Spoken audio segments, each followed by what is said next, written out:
آ رہا ہے۔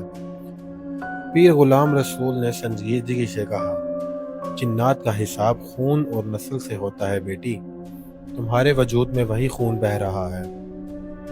یہ سایہ تمہیں بھی اسی قید میں رکھنا چاہتا ہے جس میں تمہارے دادا تھے۔ اب عائشہ کے ارد گرد واقعات مزید خطرناک ہو گئے۔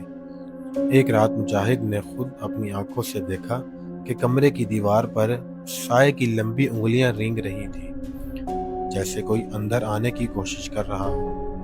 مجاہد نے زور زور سے کلمہ پڑھا تو دیوار پر موجود سایہ ہنستے ہوئے غائب ہو گیا۔ اس ہنسی کی گونج پورے گھر میں پھیل گئی۔ ہارون پھر بے ہوش ہو گیا اور اس بار اس کی زبان پر یہ الفاظ تھے، وہ کہتا ہے تم سب کو یہیں رہنا ہوگا ورنہ تم سب ختم ہو جاؤ گے۔ گھر والے لرز گئے۔ چند دن بعد عائشہ نے خود سے فیصلہ کیا کہ وہ مزید بھاگ نہیں سکتی۔ وہ جاننا چاہتی تھی کہ اگر اس گلی میں ایسا کیا ہے جو اسے قید رکھنا چاہتا ہے۔ رات کے وقت مجاہد کے ساتھ وہ گلی کے کونے پر گئی۔ یہ گلی پرانی تھی، جہاں کچھ ٹوٹی پھوٹی عمارتیں اب بھی کھڑی تھیں۔ ایک پرانا درخت صدیوں پرانا لگتا تھا، جس کی جڑوں کے نیچے مٹی کچھ کالی سی دکھائی دیتی تھی۔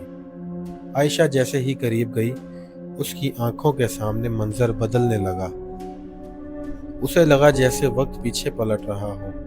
اسے ایک جھلک نظر آئی، ایک شخص زمین کھود رہا تھا، کچھ دفنا رہا تھا، اور پھر وہی سایہ اس کے اوپر چھا گیا۔ عائشہ چیخ پڑی۔ مجاہد نے اسے تھاما، لیکن وہ کانپ رہی تھی۔ یہ سب میں نے اپنی آنکھوں سے دیکھا ہے۔ کوئی چیز یہاں دفن ہے، اسی کی وجہ سے یہ سایہ ہمیں نہیں چھوڑ رہا۔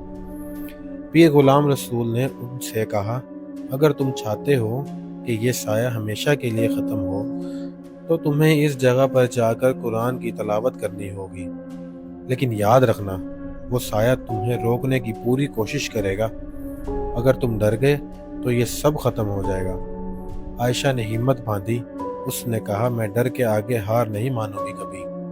اگر مجھے اپنی جان بھی دینی پڑی تو میں یہ بوجھ اپنے خاندان سے ہٹا کر رہوں گی۔